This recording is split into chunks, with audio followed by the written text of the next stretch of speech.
In the light of 19 wickets taken by pace bowlers, an innings of 130 odd got somehow overshadowed. Now, you started out by saying that the pink ball could pose a few problems in the area outside the offset and stuff. We didn't see any of that when you were batting. Could you talk us through what was your experience of playing that innings with the pink ball?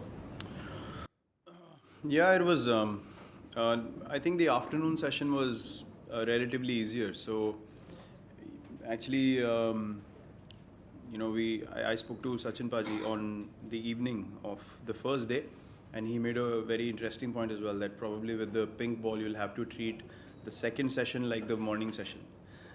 When it's getting darker and the ball starts to swing and seam and everything. So first session you invariably play like you play from lunch to tea in a normal timing test match, and then the second session would be like a morning session, and then the last session is like that evening session. So your planning changes, your declaration, strategy, timing, everything changes.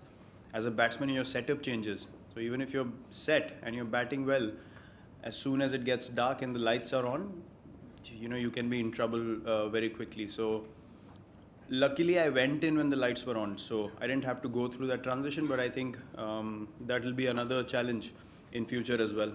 But yeah, under lights it was a different experience. Firstly, when I walked out, it felt like an IPL game atmosphere, so you feel like smashing the first ball, but you have to remind yourself that you have to play compact. Also because the ball was coming on faster from the pitch. So yeah, a few things, it seemed a lot more under lights. Swung in the first hour of the second session, but seemed throughout the evening till the end of day's play. So it felt good to be in that situation where there's something new, something to challenge you, and then as a batsman you enjoy situations where you're challenged and you have to get into a test match zone and really grind a good spell of bowling out or a good challenging session out. So yeah, I think I enjoyed that challenge to play under lights in a different experience. Virat, the 3 days saw a lot of good turnout here. So do you think it was down to just the fact that it was a day-night test, or would you also attribute it to the aggressive marketing that has gone around this test? And do you think that can be carried forward into the red ball game in India to improve turnout?